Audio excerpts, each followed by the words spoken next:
Hello and welcome to a new Hangout on Air. My name is Sibel and I'm part of the Google AdWords support team here. Today I will be answering your questions regarding measurements and attribution.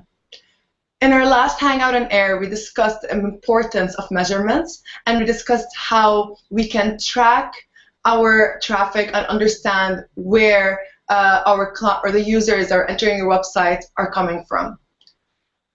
Today we have selected 8 questions from a total of questions that you've sent out recently, and I would be taking a look into them and trying to answer them for you. The first question for today is, how can I get the revenues for all the campaigns I run with Google AdWords and other platforms such as Facebook? So what's very important for you as a client or as a user of AdWords, when you're advertising with AdWords, you'd like to understand versus how much cost you're putting or versus how much money you're putting into AdWords, what is the revenue you're making? How much money are you making in order to calculate your profits and in order to understand your advertising performance? So to get the revenues, the first thing you need to do is set up the e-commerce tracking on the website. You do that by putting the code on the thank you page. It's what we discussed exactly last week in our Hangout on Air. And it is preferable to make sure that the code is universal in order to ensure that you're getting the correct transactions and the correct revenues and everything. As soon as you set up the code, you will be able to measure the number of transactions and the revenue generated by the website. So by having the number of transactions and by having the value of each transaction, the system can automatically calculate for you the total revenue. So once the person clicks on purchase on your website, the user's information is sent to the web server, which carries the transaction. That is all done through the e-commerce tag. So all that will send the information to the thank you page in analytics.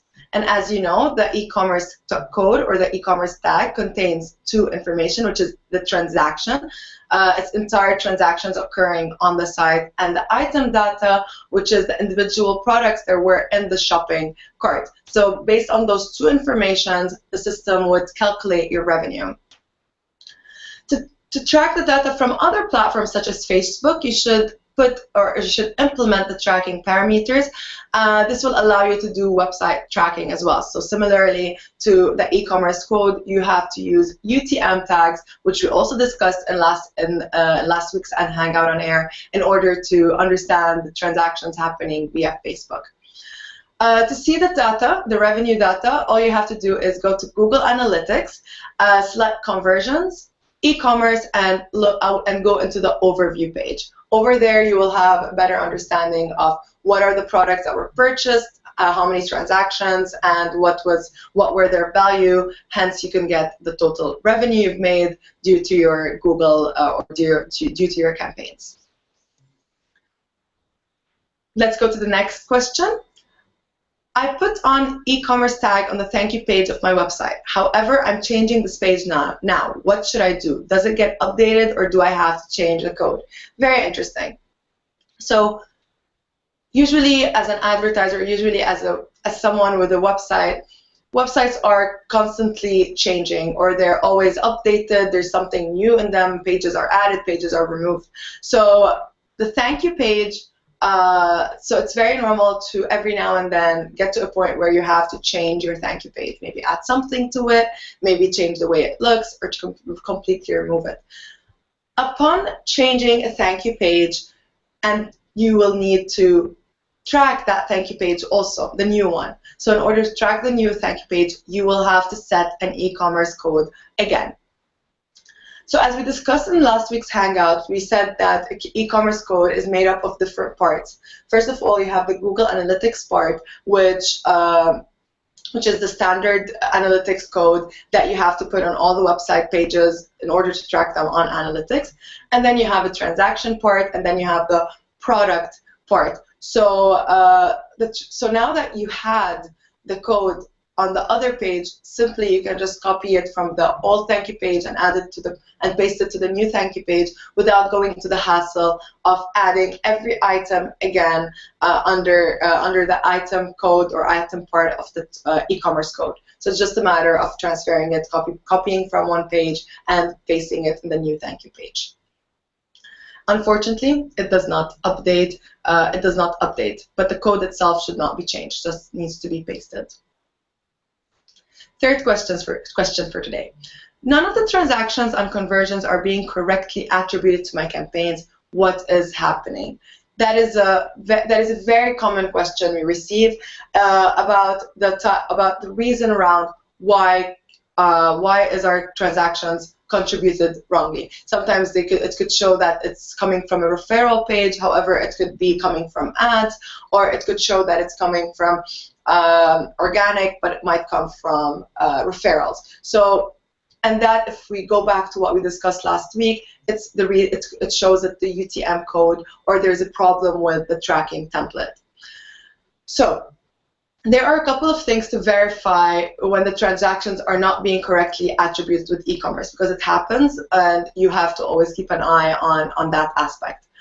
First of all, you should check that the analytics code is universal. So the old version of the analytics code had some constraints such as subdomain tracking. So to ensure that you do not reach the point where the transactions are being incorrectly attributed, you have to make sure that the analytics code that you're using is universal. It's the new one.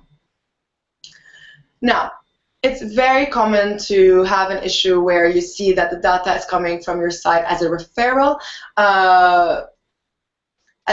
which means that the conversions are breaking somewhere. So when the user goes into the website and does a purchase, the code seems to not take this, and show it as a transaction.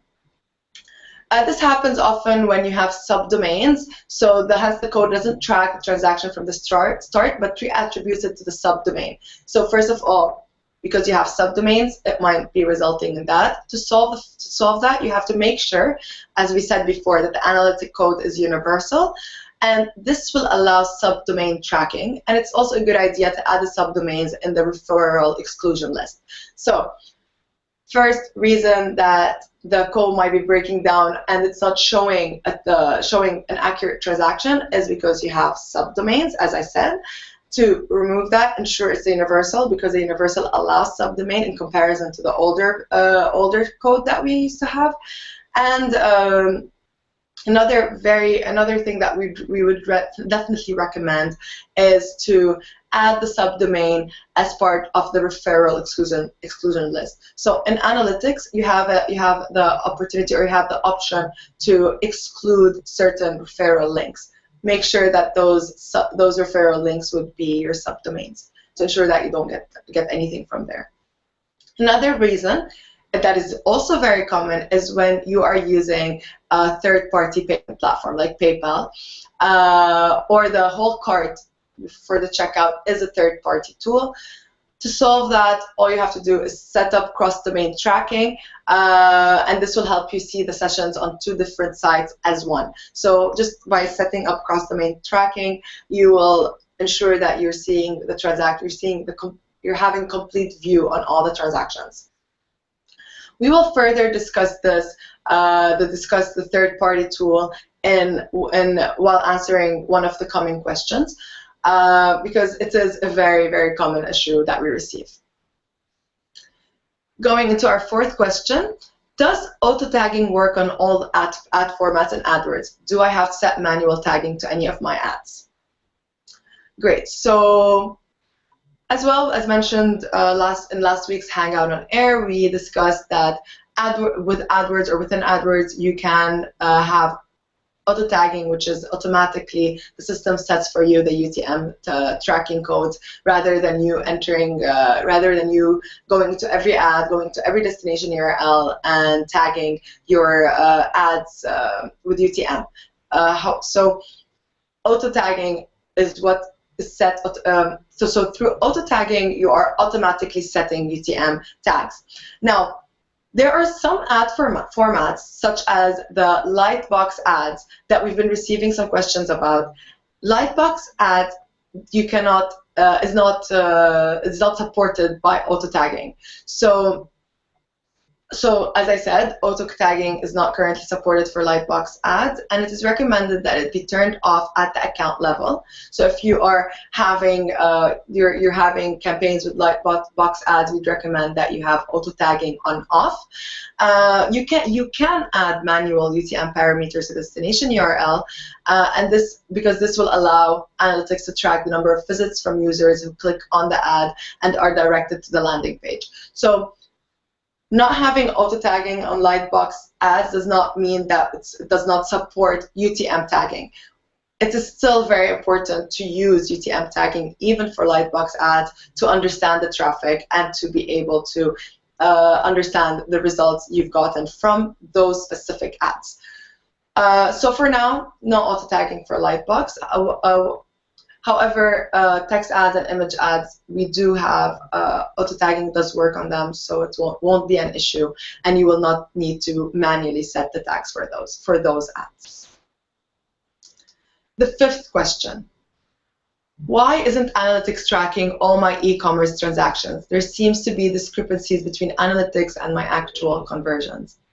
That is a very common question as well, and some of the reasons here, or the answer here, you will find some of the reasons similar to the reasons we discussed earlier in our second question about why aren't the transactions attributed to the right campaigns. So here we might find similar reasons.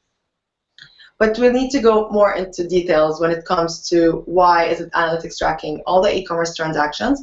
There are several reasons that you need to check out in order to understand why that would be happening, or why would you see a discrepancy, and usually it's up to 25–30%. So we need to understand that. The first thing is discrepancies in the item metrics. So if you recall, we said part of the e-commerce code would be GA e-commerce to .add item. That would be one aspect of the long e-commerce code that we discussed in last week's Hangout on Air.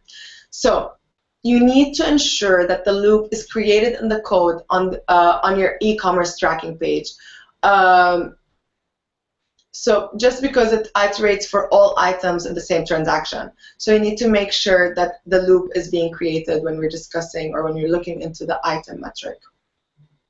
Another reason is, and it's also a very common reason, it's more common than the item metric, it's if users are leaving or clicking on a link before e-commerce code executes. So if the user leaves the page before the e-commerce tracking code loads, sends the relevant transaction and item data to Google servers, the transaction will not be recorded. So it's very important that we make sure that the e-commerce code is loading fast in order to ensure that it loads before the transaction, so it loads in a fast manner, so the relevant transaction would go to the Google servers, hence it would be available on analytics. Another reason is poor coding. The e-commerce code might contain characters which break JavaScript. For example, product names, category names, affiliate field data can have characters or apostrophes or quotation marks that are not properly escaped in the JavaScript code. So this will cause the e-commerce code to break. It's very important to look to understand or to make sure that all those characters that you have set in the code would not be escaped in the JavaScript code. Then another reason is also the reason that we discussed in our earlier question. It's that the e-commerce process is passing through a third-party payment platform like PayPal. So many websites, as you might all know, they pass through third-party payment processing platforms during checkout. For example, if he was redirected to PayPal, analytics will not track user behavior on PayPal, since PayPal is a different domain. It will only be tracking your website domain. Now, We said that one solution for that is to set subdomain tracking in order to see sessions on both PayPal and your website.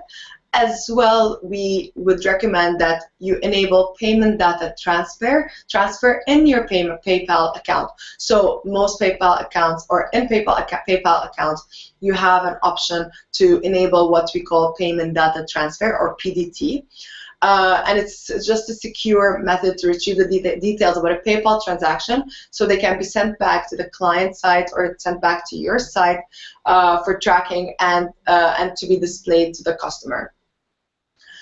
Usually you see those details on the thank you page of your e-commerce page, e-commerce transaction page. So it's just make sure you have PDT enabled in your PayPal, along with having subdomain tracking in order to ensure that you're seeing the correct data. Another reason would be the customer does not have JavaScript or cookies enabled. So as we discussed earlier, it's very important to look into JavaScript to see whether the characters are being broken or escaped in the JavaScript code. As well, we need to make sure that JavaScript and cookies are enabled. This usually causes very small discrepancies. There could be a very small number of users with their JavaScript or cookies disabled in their browsers.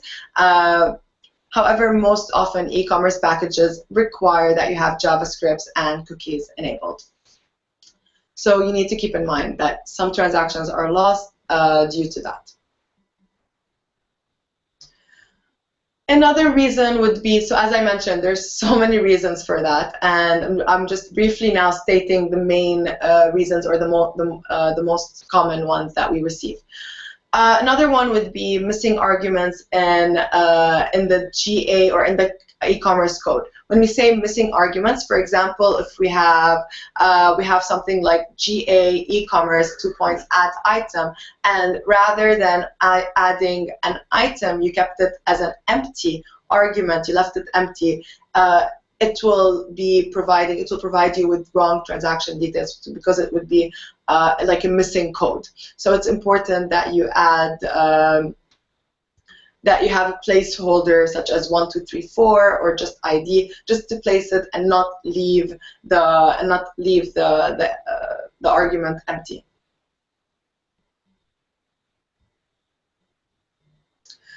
And finally, the last common reason that you might have discrepancies is, we go back to the JavaScript, is that the JavaScript is not working for all browsers. So if you have developed customized JavaScript for e-commerce, make sure that it works for all browsers. Some JavaScript works fine in Firefox, but does not work on Internet Explorer. For example, as well, there are certain browsers, older browsers, that JavaScript does not work on. So you need to keep that in mind. Either make sure that the e-commerce, your customized JavaScript e-commerce takes into account those browsers, or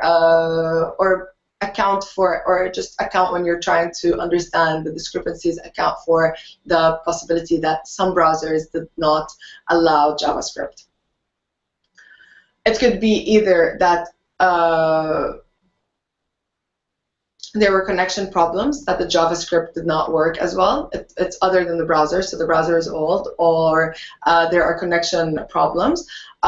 Maybe the Google servers are too busy to serve the request, and that's very important and very common, is that the tracking code is located at the bottom of the page. So when the user clicks on the link to leave the page, they would leave the page before the code has completely loaded, because it's just at the end. So, so you need to make sure that the tracking code is being loaded quickly, or it's not set at the last or at the end of the code.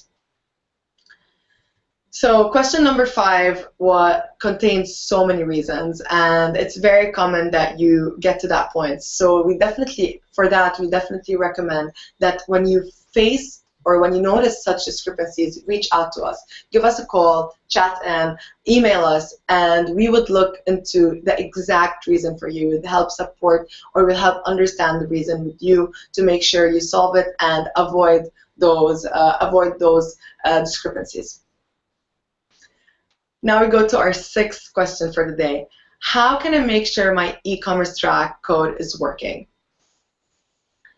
As well, a very common question. You've set the e-commerce code on your thank you page, and you just want to make sure at this stage, is it working for you or not? For that, we create a test transaction. We actually, first of all, we try to compare for a single day which transactions are not reporting in analytics. So we keep it running for, let's say, for 1 to 2 days, and you can see that you have, let's say, a number of transactions that worked, which proves to you that the code is working. However, you have other transactions that have not been reporting or have not been showing, like for example, a certain product or a certain category dimension for the certain product or category dimension in the transaction that has not been showing any transactions. So you need to keep an eye over those. Then you can try to generate a new transaction thank you page by using tools such as HTTP analyzers for Chrome, or live HTTP headers, or HTTP Fox for Firefox, and Fiddler for Internet Explorer, to see the HTTP requests sent to each page load. So when you use those tools, you'll understand if the analytics code is actually firing. If it's not firing, it means the code is not working. However, if it is, it means it is working. As well, we'd recommend that you use tools like one of our tag tools, where Tag Assistant, which is a tool that allows you to see if your e-commerce code is set up correctly. So you have to always go back to your thank you page, open the source code there, and verify that it is working correctly for you. Seventh question for today. Can we attach UTM tags to site links? So as you might all know, site links are the small titles or the small links that come within your ad, by which when the user clicks on them, they are referred to a certain subdomain or to a certain page on your website. For example, the About Us page, you can have an About Us title within your ad. People click on the About Us title, and then they are transferred to your landing, to your About Us page on your website. You can track where those clicks are coming from, which of your ads actually got that site link, to appear, and from which ad format, for example, did the user click on your site link. So maybe it could be first content or first ad. People were more likely to click on site links rather in comparison to another ad. So you'll have an understanding of why would the client click more on site links for one ad versus another. So you can manually set the site links. You can manually set UTM tags on site links to make sure to understand where they're coming from, or how, or what has resulted, or why did the user actually click on the site link. And our last question for the day: how do I check if auto tagging is working? So as we discussed earlier, auto tagging is what you set in AdWords to make sure that UTM tags are automatically set for your landing or for your destination URLs, in order to ensure that you are tracking traffic correctly in analytics. There are so many times or so many cases where auto tagging does not work, and usually there are steps that we need to take, that you take, or when you give us a call, we take with you, in order to ensure that auto tagging is working. First of all, you need to look at the website, at your site. A lot of websites, or a percentage of websites, do not allow auto tagging. So you have to check if your site allows auto tagging. To do that, First of all, you have to copy your AdWords destination URL. So you copy your destination URL in the Chrome address book bar, so in the white bar where you put the website. And then before you press enter, before you allow it to load, you need to add a small parameter, query, or what we call a query parameter, and that would be gclid equals to tester tester, then a small line 1, 2, 3, and then press enter. If the gclid parameter, the new auto tagging query parameter that you added, disappears after the page is fully loaded, that means that your website isn't configured to handle query parameters. Hence, auto tagging will not work. So, however, if it stays there, if the website would remain with /gclid equals to tester 1, 2, 3, then it means that your site allows query parameters. In other words, it will allow auto tagging. Now, let's say that your website does not allow that. The first thing, the easy alternative, or the easy alternative to try is to try updating your AdWords destination URL to the final URL. So if, for example, if I went into your website and it redirects me to a different URL, make sure that the new URL that it redirected me to, make sure to have that as your destination URL in your ads, because there might be a larger probability that this destination URL will will not break or will not break the auto tagging parameter. So it will not, we will not lose the auto tagging parameter. So that would be one alternative. Another alternative is, and it's usually most of the time, is when the redirect or when this redirect or losing the auto tagging is due to the server, due to your server. So the first thing you have to do is to try to reconfigure your server settings to stop the redirect. Every web server is different, so methods will vary. And so at this stage, you need to reach out to your web developer, and you need to make sure that the server accepts auto tagging, or it doesn't remove the gclid parameter upon redirecting the page or loading the page. You also need to make sure that your server is configured in a way that it allows non-reserved URL characters, such as the hyphen, the underscore, uppercase, because all those are utilized by gclid parameter for a click. So if it does not allow them, then the gclid will break, and then your tracking will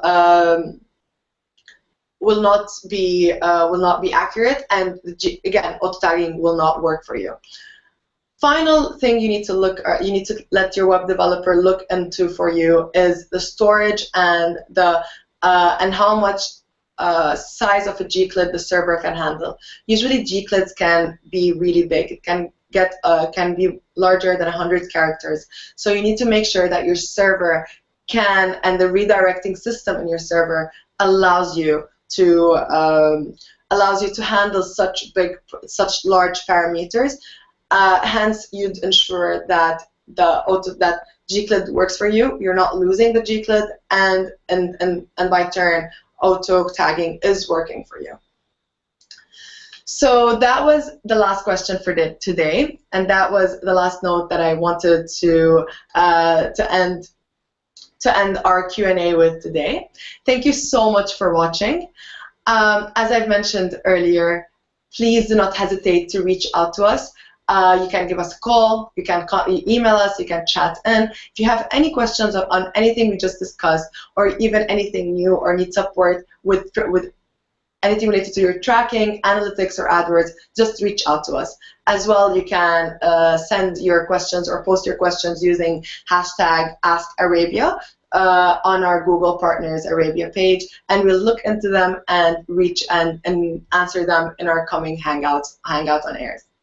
That would be our last Hangout on Air for 2015, so we'll be seeing you and we will be looking forward to seeing you in 2016.